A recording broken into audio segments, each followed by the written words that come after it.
I know you've been here many a time, but you're up in hospitality today as our special guest. Looking forward to that. Very much so. It's a real treat, to be honest, because I don't feel that, I'm kind of a superstar or anything like that, like many of the players are. So to be invited is really quite special. Because I come quite regularly, just pay for my own ticket and just come anonymously, and that suits me. So This is a bit weird, to be honest, today. So were you a fan before you joined Wimbledon, or have you sort of become a fan since? Absolutely not a fan beforehand. I was with Leatherhead, who were great rivals of Walton and Hersham, and we hated Walton because they were the bully boys of the league. And of course half of that Walton team became Wimbledon, and we hated Wimbledon because they were bully boys and we played the fancy football, and we were supposed to be the best non-league team never to win a trophy, but it's because we played really beautiful football and didn't have that. That's what Alan Batsford instilled in his teams, was that winning mentality. And when I actually became reserve and youth team physio at Wimbledon, my friends at Leatherhead were mortified. They felt I was a traitor because we absolutely hated them because they always bullied us off the park. So you obviously come across Alan Batsford and that team, Walton Hersham. Oh, very much so. From the early 70s. Yeah. They were amateur cup winners, I think. Gosh, if my memory serves me right. I think one of the last teams to win it. No, penultimate, I think. Yeah. And I started Leatherhead when I was 11, so... So what made you, obviously you were saying that people at Leatherhead were, obviously you joined, what made you apply? Did you apply for the... I didn't apply, they approached me. They approached you? They approached me. I didn't know the job was available, and they were pretty desperate by the sound of it because there was nobody else who'd got that qualification in the area who was available, and there was much debate, even in the interview, between... It was Jeff Taylor, my memory fails me. Don't show this bit. That's okay. Alan Gillette, sorry, let me say that did that one again. So it was with Bassett, it was Alan Gillette and Jeff Taylor, and there was really quite some debate in front of me about whether they should actually hire a woman. And I was sitting there like a lemon going, well, do you want me or don't you? And they took me on. How did that make you feel? Because obviously, you look at women in football nowadays, massive. It was massive back in, it always has been. In those days, it didn't happen. I was breaking glass ceilings. It just did not happen. I was the first one, and I believe there was a lady at Barnet throughout that time, but Barnet were non-league. But in the Football League, I was the only one until early 90s when Barnet got promoted, because they had one lady and then another one. Who were brilliant physios, and I'm still in touch with one of them. Everywhere you went, it was kind of, you were just battering your head against a brick wall. Whether it's the commissioner at Arsenal saying, oh, you can't come in. I've heard some ruses from fans trying to get in the dressing room, but this beats them all. And it's actually quite funny because Harry came past and goes, Harry, will you let me know I'm a physio? Never seen her before. And he walked through. But this was typical of Wimbledon. And then I saw Ollie Beak, Nigel Winterburn, and hey Beak, tell him who I am. I said, yeah, he's a physio, let her in. He did. Also, you had Bobby Gould, obviously Don Howe, excellent coach. What a tactician. I cannot speak highly enough about Don Howe. He was an absolute gentleman, and he always looked out for me. So if a player was getting a bit cheeky, he'd be kind of just there, just looking out. And I did a few interviews and things, and he'd always give me his opinion, and it was always very constructive. And he was a real father figure to many people. He was brilliant man. Wish we could have had him for longer, but he was a mastermind with how to play against Liverpool, and he had the tactics spot on. Do you remember the build-up? Because obviously, as you just said, the FA Cup final was the pinnacle. I'm with you. I remember the journey on the coach, and I remember the charity game beforehand. Everything, I missed that. The clothes show. Yeah. The madness. Yeah. Everything centred around it, didn't it? That FA Cup final. And in those days, obviously, we didn't have the internet and things, but how people got my phone number, people I hadn't seen for 10, 15, 20 years. Could I get a ticket, please? So what the players were getting, if I was getting that. So we had Dave Besson here recently. We were talking, obviously, memories of that cup final. He was talking about the FA. He was talking about the final. The penalty and stuff like that. And he was saying it was a really, really hot day that day. Oh, it's horrendously hot because the heat seemed to. I know heat rises, but it seemed to sink that day, and it just was incredibly hot. And I remember Kenny Dalglish was sitting in a quilted jacket. He must have been like a sauna. I mean, I was hot in what I was wearing. Yeah. And Don Howe obviously got us to do the trick that he did in Mexico with England, was get the towels in the bath, get ice on them, and cool the players down. Yeah. Quite apart from the excitement of coming in, you were ahead, get the ice on the towels. A, calms them down, but B, cools them down more importantly. Yeah. And, that just... It's that experience from playing it. Absolutely. And it was little things like that he bought that was so useful. I could talk to you for ages on this. I'm sure hospitality would be great for you later. One of the things that, obviously in the museum here, one of the things that I always mesmerised me was that Princess Diana was the royal guest of honor that day. She looked so stunning, and I remember coming out because, as you do, had my hair done in the morning before going to the Cannizzaro. The Farrah Fawcett flick, as everybody did in those days, didn't suit me in the slightest. It was awful, but never mind. We all have dodgy haircuts in our past. And she looked so effortlessly chic in that peach suit. And I had been doing massages and preparing the players for like an hour and a half. And so I was just this sweaty lump. And I just felt so inelegant as she came out. But, looking back, does it matter? No, it doesn't, of course not. It's iconic. We've got the picture here. It's iconic. And obviously, if you look at the video footage, just as Dave Besson picks up the trophy, Dennis Wise obviously behind. Oh, yes. Dennis, we love Dennis. Dennis is such a character. Yes, it was... I'm sure she'd heard worse, but... I'm sure she had, but I think she's had a little smile. But no, it was wonderful. And I was stood at the foot of the stairs just watching Lurch get the cup from her, and my heart was just bursting with pride. It was wonderful. Must have been mesmerising. It really was. It's just seeing your mates go up and get the cup. And wonderful moment. Brilliant. Thank you very much for joining us. I hope you enjoyed today. Thank you. Can't leave you. Obviously, we've got Salford today. Do you do predictions? What are you thinking? God, I hope we win. I mean, do you know, I've only ever seen one win here. I think I'm the worst mascot you can have. So don't ever invite me to games because, a number of times we've gone 1 or 2 goals up and we've drawn. I think I've seen more draws here than I'd like to. I'm not going to say a draw. I'm not going to predict. That's okay. Look, thank you for joining us, and I hope you have a really good day today. Thank you very much. And welcome back to the Cherry Red Record Stadium. Apologies, we've got some gremlins in Plough Lane. It's windy. I'm not too sure if that blew off the Wi-Fi, but we are back. Again, you haven't changed sides. I just George Brown with us and Rob Boyce. Team news, obviously on the left-hand side there. Gone back to a 4-4-2 with Joe Lewis coming in, Reeves Little coming in, and Josh Kelly on that. I was going to say something. I saw you were chatting. Obviously, you were just chatting with Caroline Bauer there, and you were saying about was she a fan? Yeah. Yeah, you linked it in very well. She wasn't a fan. So when she actually joined us from Leatherhead. And Leatherhead were local rivals of Wimbledon. They hated Wimbledon. And she was saying Leatherhead played pretty football and they called Wimbledon the Thugs. Okay. It's not bad name for us back then, is yeah, it's interesting. I laughed because you've got to speak up. Not like Bob doesn't speak up. Yeah, so she's saying she wasn't a Wimbledon fan. They didn't like her at Leatherhead, and of course now she's a fan. And she comes quite a lot. Really interesting conversation.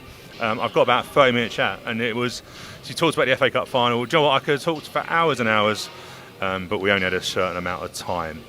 Okay, let's go through to the fixtures we are getting close now, obviously, to the end of the season. So let's have a look. So we've got Aki against Crewe, Barrow, Swindon, Bradford against Gillingham, Colchester, Wrexham. That's interesting down the bottom, George, isn't it? Colchester got a few. That's all right. No, got a few games. Wrexham don't travel well. Lost at Doncaster in the week. Forest Green Rovers going to Milton Keynes, Grimsby, Newport. Mansfield, Crawley. Now, we are still looking for a playoff place, which I'm sure we are. I think Crawley have got to go to Wrexham next game as well. So you've got a bit of a tough 2 games. But again, everyone wrote off Crawley at the start of the season. Everyone, you looked at everyone's won 24s in August, and they were 23, 24, and they've won games, and they go places like they went to Newport and battered Newport. And we saw Newport down here, didn't we? And Newport were decent when they were down here. So that's an interesting one. And then obviously Sutton at home against Stockport.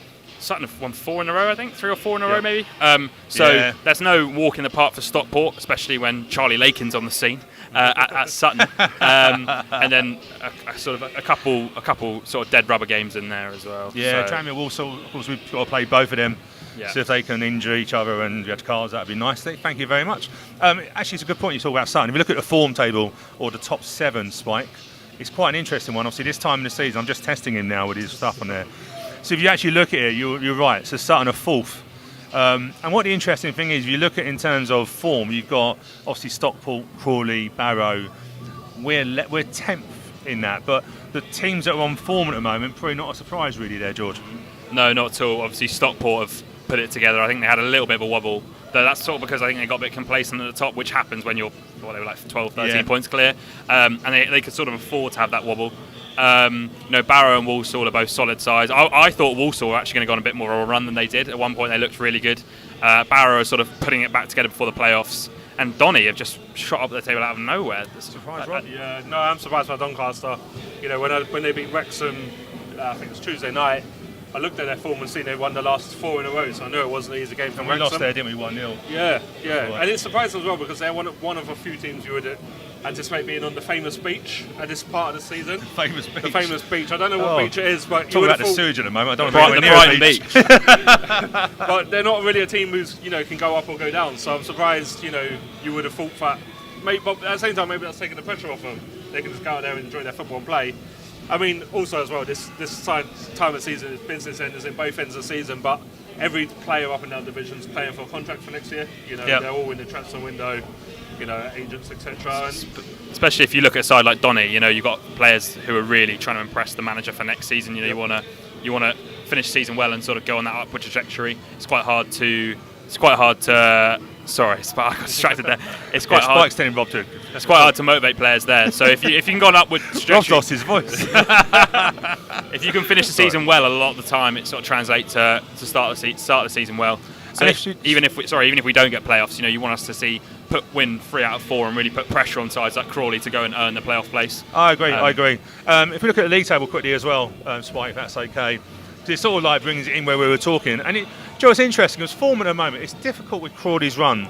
So you were saying about Walsall, they went on a 4 or 5 match win.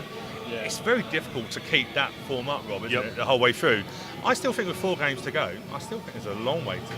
Well, what's interesting, I feel like today is a bit of a must-win in the sense that we need to win to keep. If we're going to have any playoff ambitions, we need to win. But then I was looking at the table in our last 4 fixtures, and I think we've got to win all 4, and they are all games we can win. But I just think to myself, how often do Wimbledon or any teams in this division put 4 wins together, apart from teams like Stockport or the odd 1 or 2? It's very rare. So I think that's.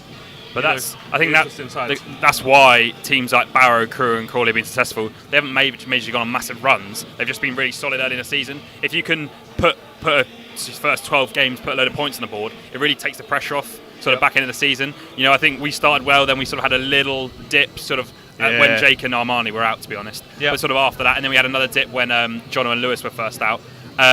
So I think it's more about, rather than going on runs, being solid throughout the season. Maybe down the bottom it's a bit different because all you got to do is be a bit streaky to survive. Sutton, if they win today again, suddenly Cole U have got a load of pressure on them. Even with the 3 games in hand they'd have. So I think when you're down the bottom, you can be streaky, but if you really want to be challenging in the playoffs, you've got to be solid throughout the season, I think. Let's be honest, it's Crawley's. In my opinion, it's Crawley's place to lose on the playoff place. Yeah, let's be fair. The game in hands. They beat us down here, and I thought they were decent down here when they beat us. And they're just the form-wise, like when you think about when we went up back in 2016, we hit that run, didn't we? Yeah. And that team going into the playoffs. I think it's theirs to lose. Like I say, I'd rather have the points in the bag for us. I think that's always a good thing this time of the season. But it is interesting, Stockport, Mansfield, Wrexham, and then Milton Keynes below that. It's going to be Barrow. And do you know what? We looked at Barrow last year and we thought Barrow challenging how they challenging.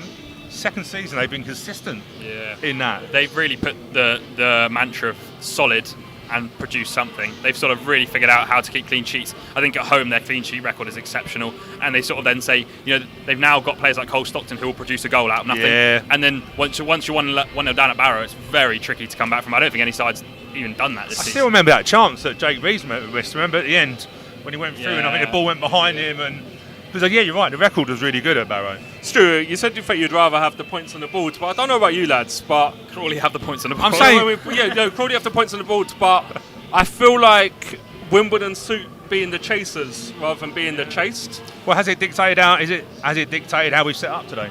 Yeah, Must be, I surely. think it has. But then again, I'm not sure I agree, because I think the 3-4-3 we sort of stumbled upon since franchise. Sorry, Milton Keynes. We sort of stumbled on it in a need to be solid without players. Now players have come back, we've reverted to the formation we started the season with. So maybe it's more just now he feels comfortable. O'Toole in a back four maybe wouldn't have been as good. Lee Brown in a centre half in a back four isn't as good as he's in a back five. And so he's got the players back where he feels comfortable to be able to get on the ball and get forward. So I think the formation is more of an attacking formation, but also, maybe also Salford a bit lower in the table. The last couple of games we had Newport here who've been on a good run themselves before the Crawley game. So yes, I would say it was a necessity, but now I think JJ's got to go for it. Well, we'll discuss Salford when we come back. We're going to go and look at the highlights from this Easter Monday at Stockport, and 1-0 reverse. But let's go through and look at the highlights of that.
Still Powell.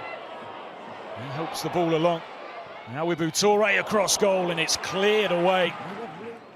So what can they do from this set-piece situation? They've worked it well to Madden, but it's straight at Alex Bass. His side ahead. And Wimbledon haven't offered much at all going forward so far this afternoon. In comes the throw. Now, is that a penalty? All eyes on the referee, who points to the spot. And Wimbledon now will have the chance to get themselves in front. Stockport not happy. It looked a really clumsy challenge. There was little hesitation from Lewis Smith to point to the spot. James Tilley. Wimbledon haven't had a shot on target here so far this afternoon. 35 minutes played. Tilley steps up and he hits the post. Big chance missed. And Stockport get away with it. And Tilley can't believe it. Huge chance blown for Wimbledon, who offered so little going forward so far. The score remains at 0-0. It'll be Tilley to take. And it comes now, and look towards the referee.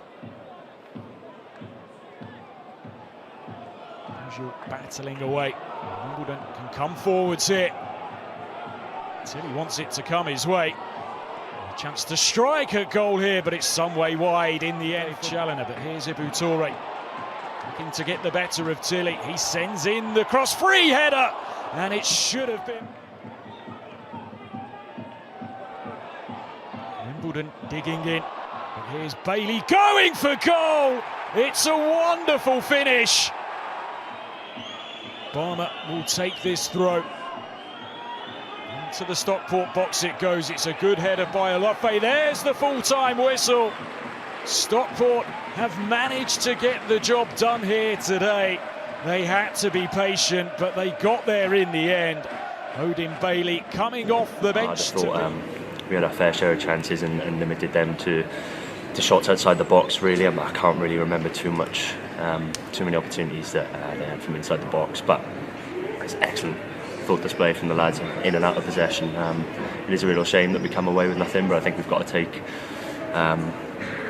some heart from the fact that we played so well today. Coming here, it's a long way for us to travel, and playing as we did really is, it's a credit to us really, and the shift that the lads put in was superb.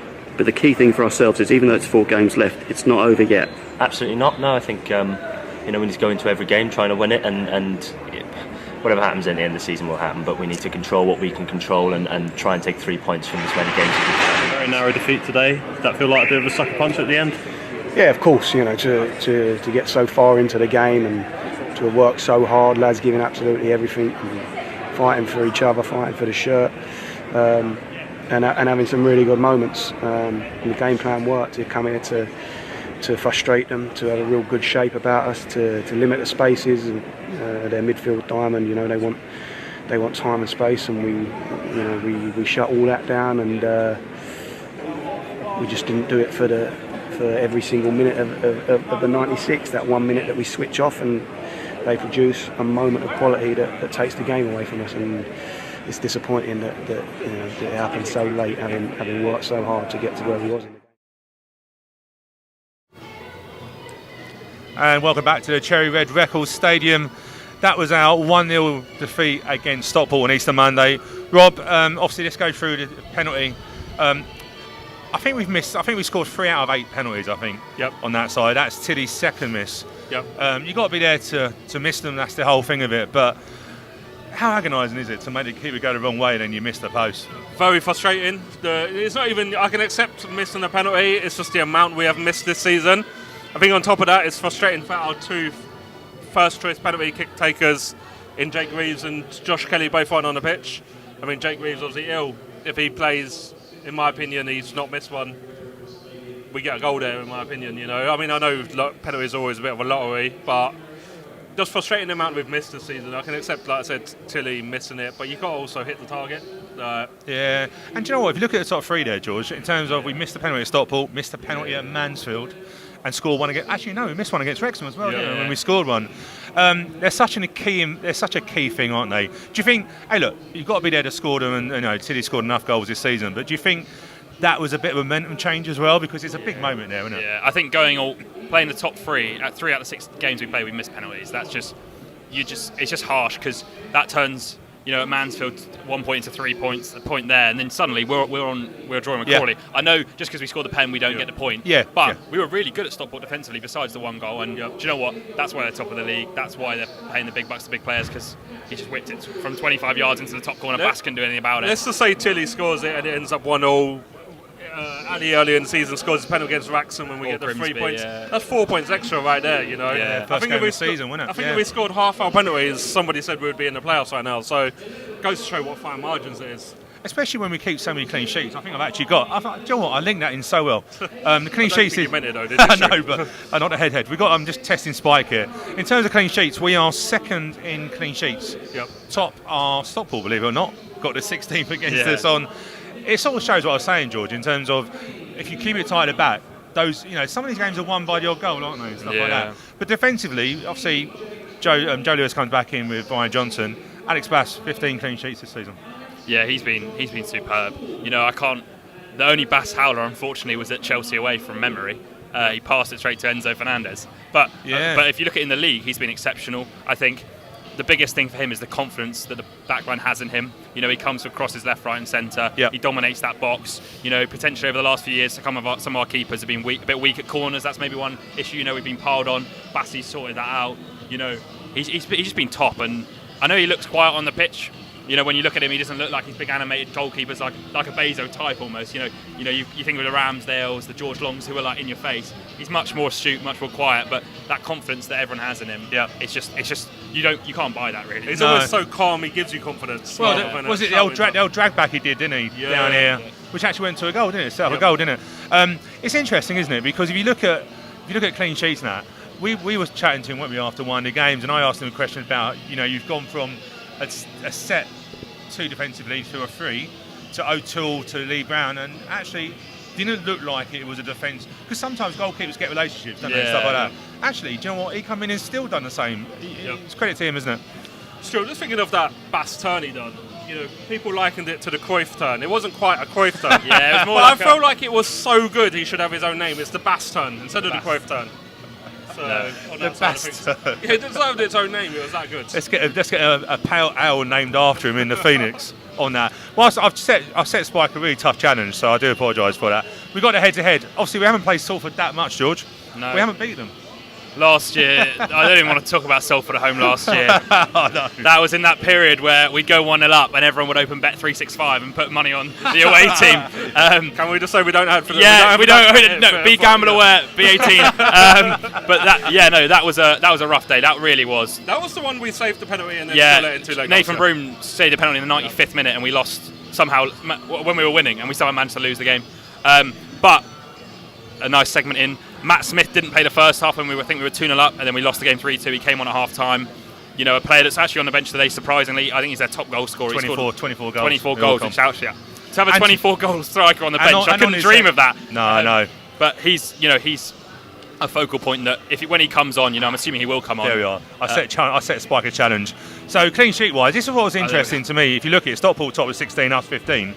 But most of those teams who are in the top 7 are in and around the playoffs or automatic promotion, except for Bradford, which really surprised me. Yeah. To be fair, on their pitch, I don't think anyone can play football on that pitch. Well, and if you look at Gillingham there, they're 9th, because I think they won their first 6-7 games 1-0, and that just shows that you don't have to be pretty to get in the playoffs. I'm not saying Gills will get in the playoffs, but early on in the season, you just need to keep games 1-2-0, get those points on the board, and then post January you might need to change how you play. You might need to go a bit more attacking, whatnot, find some goals. Yeah. But that base of a clean sheet in League 2 is invaluable. You'll pick up, even going away, like when we went away to Mansfield, potentially keep a clean sheet away at Stockport. It's just those away points you tally up, and then if you make home a fortress, you can. I think it's quite easy to do well in this league. I know it's easier said than done, but the formula isn't hard. Be solid, have a big back four who wins headers. When you talk about Gillingham, they keep a lot of clean sheets and don't score many goals. One thing in this division is opposition do make mistakes. It was interesting because me and Stu caught up with Ali Al-Hamadi earlier in the season, and he spoke about basically teams in this division he doesn't think are good enough to play out from the back, and they'll give you a chance, you can nick it, and from there, you only need to get one goal. When that's one of the things we don't do really. We don't play from the back or mess around. We go direct and then look to play in the final third or in their half, basically. I think that's been key to our clean sheets. Do you know what? I was having a chat with, I won't say who it is, we had a chat earlier, and it was reminding me the first season Johnny come in. Do you remember when Pearce and Brown passed the ball back to each other? Yes. 100 times in that It game. felt like it was on loop, but it wasn't on loop. You just got me thinking about how we did try and play, and you're right. Do you know what? We just played with a back 3, didn't we? I think though, if you look at Crawley, I don't think they were on that clean sheet record. They just get, but their mantra, I listened to Scott Lindsay a bit, and he's just like, I want to go out and score goals. I want to attack teams. I want to get after it. And he's on a smaller budget this year at Crawley. I know last year they had a big budget, smaller budget this year, and he's found a side that can play attacking football, score goals. He'd rather win a game 3-2 than 1-0. But I think that depends on your manager. JJ, he's a good manager. With to be fair, JJ and Skivo's wants that solid base, and that's the way we've developed. So I think I very much. There's a lot of ways to play. I think playing the expansive way is a lot harder. You've got to have the better players. You've got to do it really well, because once you get punished, you're done. Whereas, as Boyce said, if you can go long for 90 minutes and defend your penalty box well, you won't concede many goals. But you know what? It's not wrong to go long. So I look at it, and again I was chatting. If you look at Man City have got the ability to go and bypass the 5 in that midfield. So I think sometimes I always say play the Man City way. But actually, Man City can knock a lot. All right, they've got a goalkeeper that could probably play in League 2 out on pitch, if you're fair, do you know what I mean? But you're right. Let's look at the referees today. Ben Atkinson, 25 games, including a game here on the Christmas period. Getting wet. The wind here is literally... I'm getting wet now. It was Cole Yu at home, wasn't it, the game? Sorry? It was Cole Yu. Yeah. So, big Colchester 5-3 here over the Christmas period, and he sent off McGeehan, I believe, late on. 120 yellow cards, 7 red cards. 6 referees, Stephen Brown and Ryan Head, and the 4th official is Anthony Da Costa, who I thought was the person from Blue. Yeah, I'm glad Spike's nodding, because I was thinking that maybe he's going to sing to them. Do you know what? I don't know about you, George, what you see, but I feel for the 4th official. They are just a verbal punchbag, aren't they? I don't know how involved they get in decisions, though, because sometimes I do think if a decision's right in front of them, they can get involved. I don't know what the FA rules are, so I'm not sure. But sometimes, free kicks happen right in front of the fourth official. I'm like, that's never a free kick. Either way, for us, against us. And I'm like, surely as a fourth official, you can say no ref. Like, do you know what I mean? Sort that out. So I don't actually know. But God forbid if you were a fourth official next to Steve Evans, you figure out where you're on the Thursday, and you must think, oh, I'm just going to get absolutely abused for like 90 minutes. Do you know what? I find it interesting though. It's still raining. It's not raining. But I find it funny. So obviously we've got Carl Robinson with Salford, who's done a good job since he's come in there. But I always find it interesting, the actual battle between... And I was saying to Johnny a little while ago that I laughed. There was one game where he was moaned to the full official that they had more than one person in their area. And I was like, why did you moan about that? He went, because it wasn't fair, but no, gave up. And it just makes me laugh how they're battled. I think it is, when we had the Grimsby manager down here, I forgot his name now. Dave Ortell? Yeah, he was very on it. And his assistant. Yeah.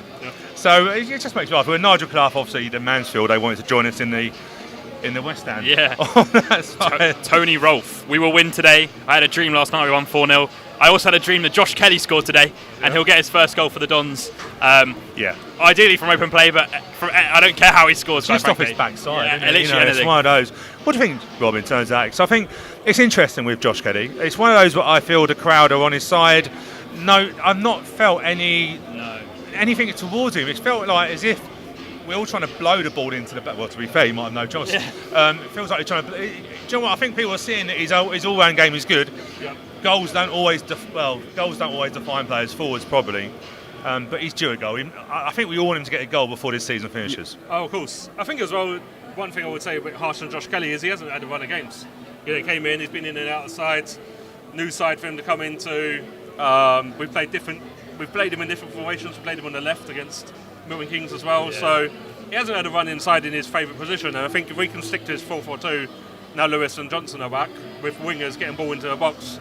That's where he's going to thrive. He's a bit more of a fox in the box. He's got pace in behind. I like his positional awareness. Like he does make good runs. And with a bit of creativity now, Armani Little's back as well. I think that will benefit his game today. But I think that once he gets one, we hope he goes on a run, isn't it? It's just getting that.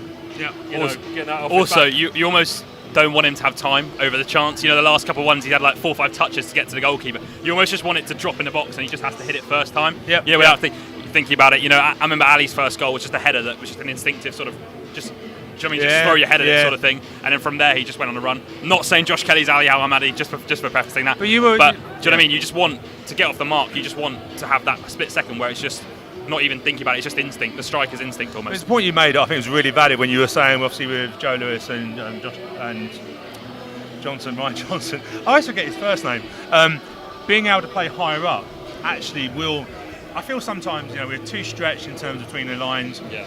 I think you made a really good point in terms of because we can squeeze up and then Jake and midfield can get that. Actually, Kelly's probably going to get more chances today. So I think even though having them back defensively, I think I agree with you. It's probably going to help with wingers. Yeah, especially in a 4-4-2. You want to be compact in your 4 lines without the ball. Ideally, Kelly now can actually play alongside Omar. Before he was sort of playing out wide, wasn't really with those flick on. So hopefully now, we can get that relationship going.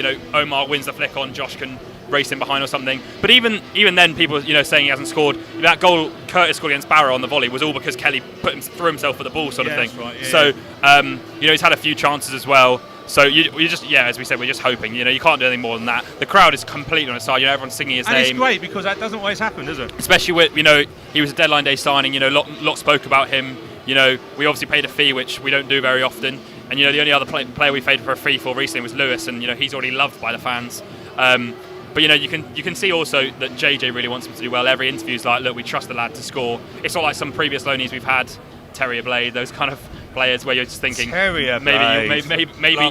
you haven't got a league goal in you. It seems like Kelly has. It's just a matter of when rather than if. Cool, Rob. Let's go through prediction-wise today. What are you thinking? I think we are going to win today. I think it's an attacking lineup.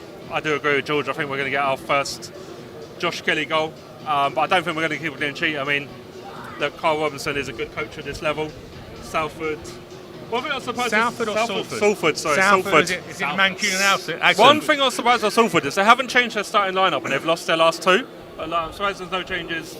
Surprised Matt Smith hasn't started, but he's a big threat off the bench. Callum, that Henry player is a good player as well. He scored a load of goals. I don't think he's clicked. midfield, I don't Lunge. think he's clicked. A lot of their players you could see playing in League One. They just haven't clicked this year almost. So it's interesting, I think they're one of those sides this season where you could lose 4-0 one week and then smash them 4-0 the next week. So you just hope they don't turn up. It's true. One of the questions I wanted to ask George, anyone who knows George or follows him on Twitter, he's quite opinionated. Never. One of the things I wanted to know is Ryan McLean comes in on the bench for Sasu. Just wanted your thoughts on that. Yeah, I think it's quite harsh Are on you a Sam. Ryan McLean fan? I do Jason, like you're Ryan in the McLean. house? Do you know what? To be Jason, fair you'll to just him, walk every past. time he comes on the pitch, he has made something happen. I think I quite like Sass. Every time I've been impressed by Sass, it just hasn't dropped for him. I don't think for Sass. But maybe Sass suits a different formation more. Maybe he's not really a winger or a striker at the moment. So I think we're trying to figure out where his best position is. But it'd be interesting, if with 10 to go, if he comes on, if McLean comes on for Tilly or Neufville, if they start to get tired. I think Neufville's best attribute is his pace, and he sort of loses that in the last 10, that sort of half yard. So maybe Clean offers us that. And by the way, we haven't signed Josh Neville's twin. He isn't on the bench and on number 11, as I've just noticed. That is filled by J.K. Gordon. Do you know what? Interesting Salford. Very quickly, as I think if you look at Salford this season, they've gone through quite a few managers. Yep. They've gone from that attacking football to Smith, and if you go with Smith, you're going to play long ball. My feeling is the reason Smith probably isn't playing, Carl Robson does tend to play nice football. I think because Salford, when you went to Salford, you got bossed by Salford. Now you don't so much, but then when you've got a 6'4" whatever forward on the bench, we went there with sort of a similar lineup. Maybe Lemon was the only to change, and we bossed them. We should have won that game. Ali missed a few chances. Different players just didn't drop that day. Definitely. So you're just hoping that we can really put our foot down. At home, I don't think we've really bossed the last couple of games. Newport, No. I don't think we really got on the front foot as much. So hopefully with this change of formation, we get on the front foot. Get a goal early, sort of settle the nerves. Just really, really, again, as we said, put the pressure on Crawley to earn that playoff place. You win today. Crawley have got a really tough game away at Mansfield. You win today, you're level on points. I know they still have 2 games in hand. it's that thing again, George. Isn't it? If you win this, if we've been saying that for so many weeks, which that's is a great. Wimbledon fan though. That's how you live. I've grown up, Liz. If we win, But isn't it great though that we're still looking that way rather than the other way? I Score fully prediction agree. very quickly, George. 2-1, Josh Kelly and Tilly. I'd like to see Tilly get back in the goals. He's come under a fire recently, but his output has been good enough this season. We would all have taken 7 or 8 goals, 3 or 4 assists at the start of the season for a wide player who's, I think that's his best season in League Two. So I'd like to see Tilly get back in the goals. Probably not from the penalty spot. I would put my money against him not taking it. But hopefully, 2-1 win. Send the Dons fans home happy. And what about you, Stu? Do you know what, right? There's obviously a payback with Salford, so I'm hoping for a last-minute penalty to win the game. Don't you want a last-minute penalty, us to miss it, No. and then score 2 goals after that? No, I'm not greedy. No? Okay. There's a bit of payback. That was, when we talk about that, I was going to put the highlights for that, and it was a bit, it's still too raw. But how many of that team played besides Jack Curry and Armani Little? But he's a different player in a different side. Yeah. So I know it's not as if we got the same 11 going out with scars. I remember Salford that day had Louis Barry, who was a full outside as well. So Cool. Well, the crowd are coming in, and thank you guys. We're going to be here post-match. Me and Rob are going to be post-match. Hopefully we're a player. And good luck to the Wombles, and we will see you later. No banners today, please.